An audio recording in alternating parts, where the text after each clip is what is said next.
Presiden Prancis Emmanuel Macron tiba di Israel pada hari Selasa untuk menyatakan solidaritas penuh negaranya dengan negara Yahudi setelah pembantaian yang terjadi pada 7 Oktober oleh kelompok teroris Palestina, Hamas.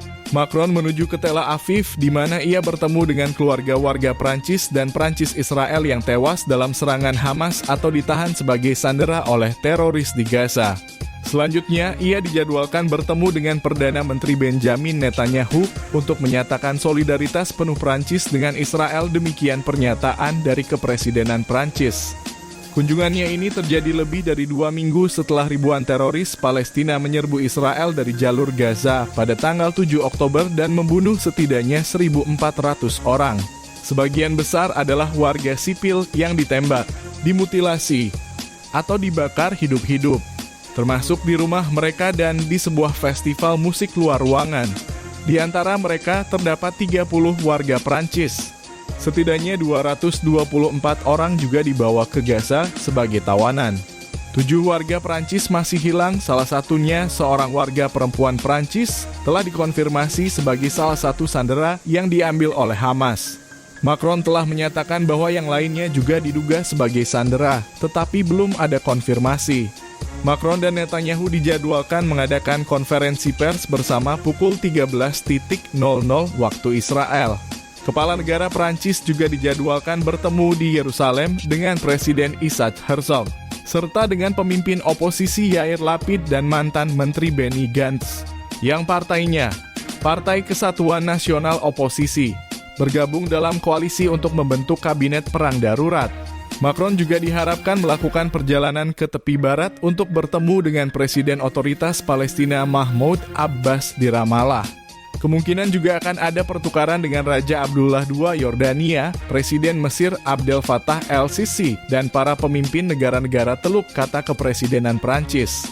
Ia diharapkan akan menyerukan perlindungan terhadap penduduk sipil di Gaza, di tengah serangan berat Israel terhadap target-target Hamas. Dan ketika Israel bersiap untuk operasi darat di dalam jalur Gaza dengan tujuan mengalahkan kelompok teror tersebut.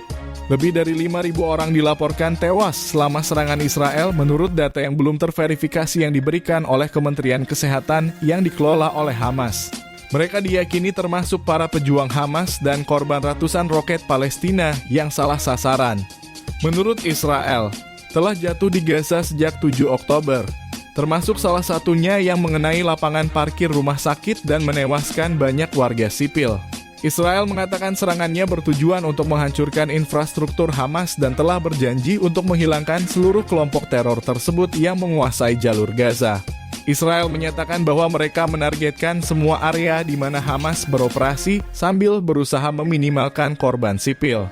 Macron akan khususnya menyerukan gencatan senjata kemanusiaan untuk memungkinkan bantuan darurat masuk ke Gaza, yang 2,4 juta penduduknya membutuhkan air, makanan, listrik, dan pasokan dasar lainnya setelah pemblokiran yang dipimpin oleh Israel.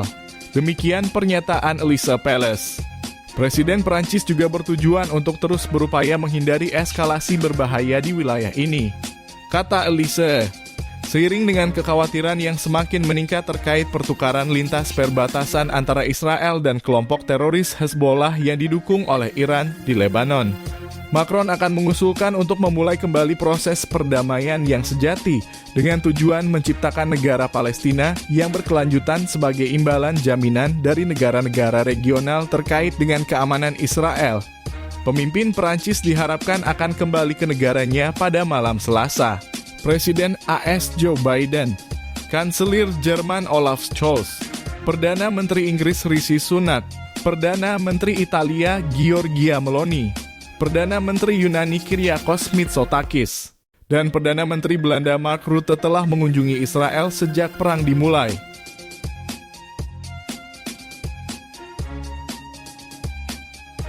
Juru bicara IDF Laksamana Madya Daniel Hagari memperingatkan masyarakat untuk tidak menjadi acuh tak acuh meskipun tingkat penembakan roket dari jalur Gaza relatif lambat dalam beberapa hari terakhir.